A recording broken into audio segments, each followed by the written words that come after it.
ended. And he didn't deliver one. Therefore, do you think it's inevitable that politicians need to lie to get elected? And do you think that an opposition that was truly truthful would ever win an election? No, I don't think you have to lie to get elected.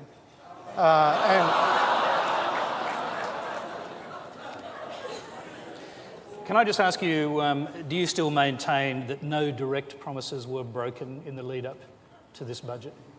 Well, yes, and I'll say why. For example, we said, number one, we would stop the boats. And we have stopped the boats, right? We have stopped the boats. And we are... How can voters trust promises like the $100 million today when one of your own MPs says that after the election you may come under pressure to scrap some of your pre-election commitments? It will be pressure that I will resist. I will defy, because I want to be known as a politician, as a Prime Minister. Should I get elected, should I be elected on the 7th of September, I want to be known as a Prime Minister who keeps commitments. I appreciate that the trust that the public have in Prime Ministers and other significant members of Parliament has been trashed, because this government, this Prime Minister and his predecessor have been just appalling, scandalous at making promises and not keeping them, whether it be the no carbon tax promise, whether it be the surplus promise. These people have been hopeless at maintaining the public's trust. I want to restore it. So all your promises that you're announcing during this election campaign, they will be implemented in full? That's a rock-solid commitment? I will do what I say we will do, and I want to be known as someone who under-promises and over-delivers. The condition of the budget will not be an excuse for breaking promises. Exactly right. We will keep the commitments that we make. Now, all of the commitments that we make will be commitments that are carefully costed, and the savings to fund them will all be well known well before people go to the polls on Saturday, September the 7th.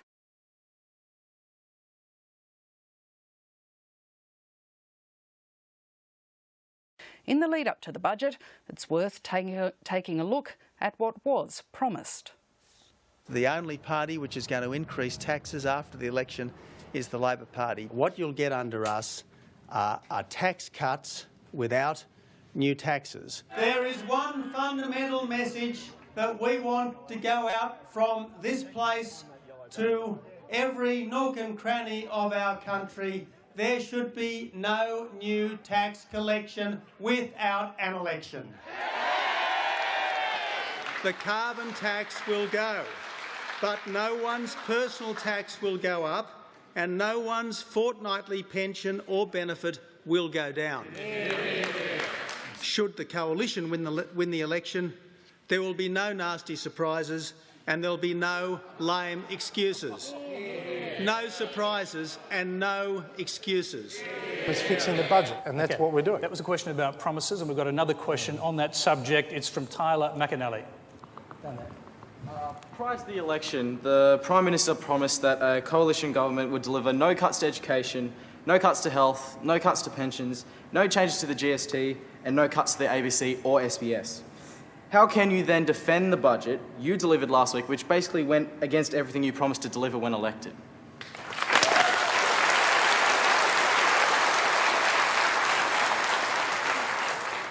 Tyler, we have to do what is right.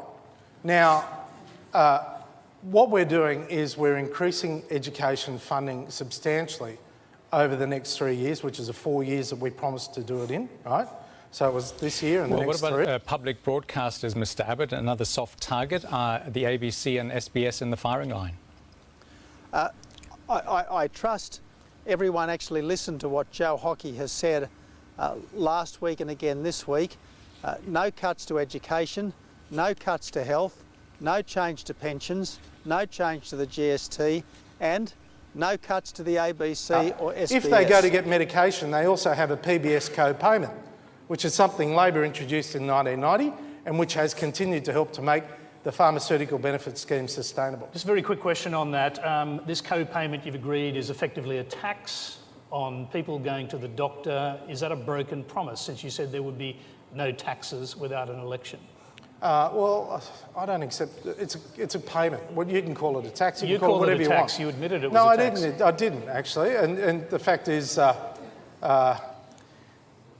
you know, it is a payment. It comes out of a pocket. It comes out of someone's pocket, a taxpayer's pocket. Effectively a tax. Well, whatever you want, Tony. Given of the $7, $2 goes to the doctor. I didn't know doctors in that situation were receiving taxes. But your call, you want to call it a tax, you can call it anything you want. You can call it a rabbit.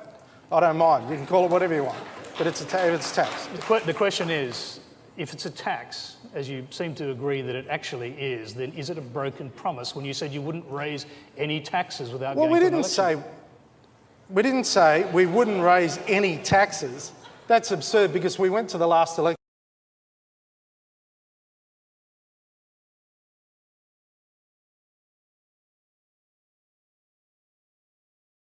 Mr Hockey, welcome to the program. Thanks, Laurie. You were dancing in your office before you got up to give that speech. Why were you dancing?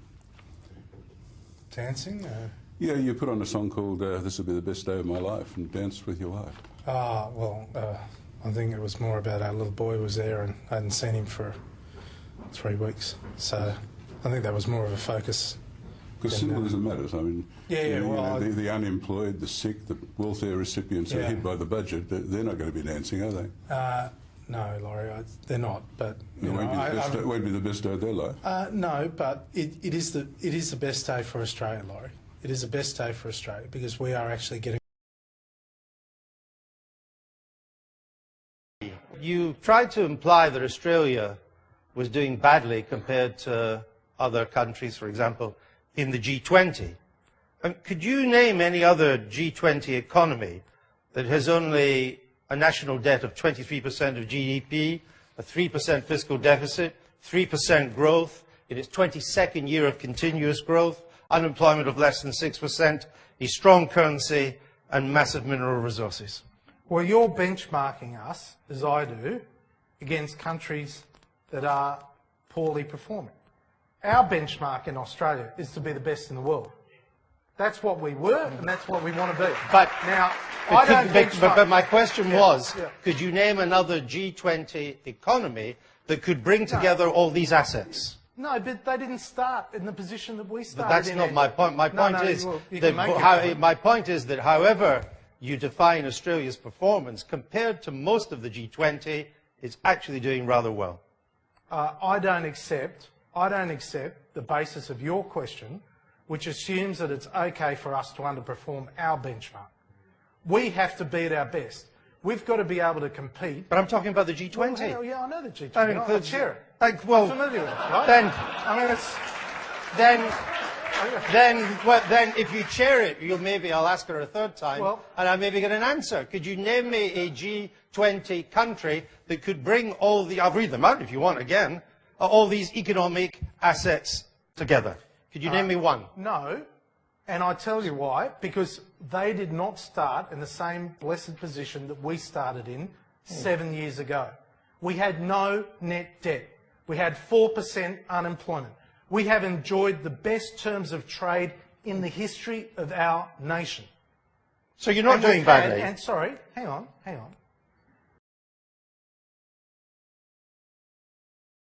View was you don't know how lucky you are, more or less, that the Australian government is in a remarkably good economic position by comparison to other countries in the G20.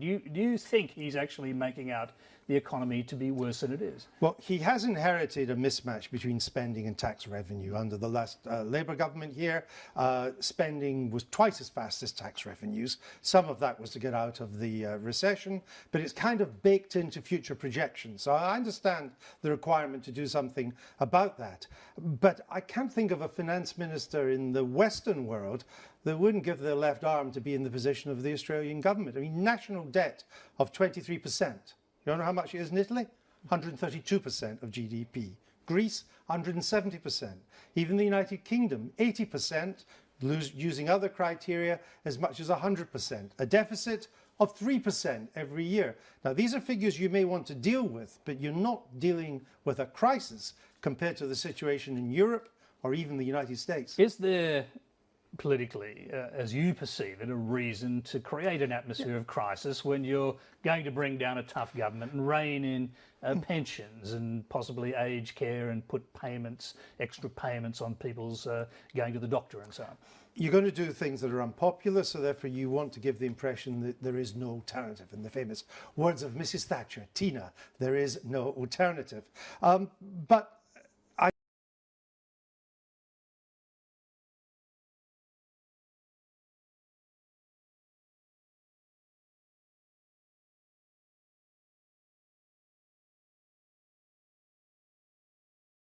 this morning, nothing to do with the budget. Nothing to do with the budget. He's now known as Smoking Joe. This was the photograph that was always waiting to happen. People in Canberra have known for some time that Joe Hockey and his finance minister Matthias Cormann meet every afternoon in one of the courtyards and have a fraternal cigar. But you can't photograph them in there, so there was never a photograph.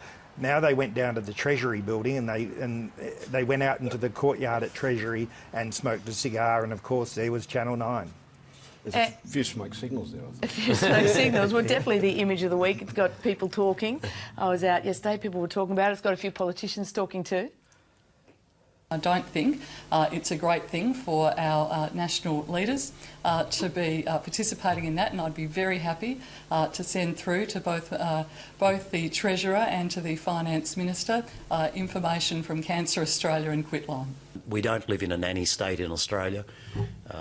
People smoke, people have a drink, people are at a barbecue somewhere around Australia as I'm talking at the present time, enjoying themselves. We don't live in a nanny state. Smoking's not a good look for anyone, but it's not illegal, and the fact that people have had a fairly pressured couple of weeks relaxed that way. In fact, quite frankly, I know both gentlemen quite well. I wasn't aware that either of them smoked, but perhaps I don't know them as well as I think I do. As I say, it's got everyone talking. It's not illegal, but it's a bit of a distraction, don't you think, from the main message this week? Yeah, there's a couple of things about it. I mean, one is the smoking thing, which I mean, Joe seemed to be a little out of breath when he was doing that walking doorstop earlier in that package we played, so perhaps maybe you should think about that. But there's also the issue of smoking cigars, which is, you know, I guess, you know, here they are trying to sell this message of equality of pain and being, you know, sharing all of the empathy that politicians have. But I guess most people don't smoke cigars, and they seem to be, you know, the sort of thing that the fat cats at the top end of town do. I think it'll blow over. Oh, well,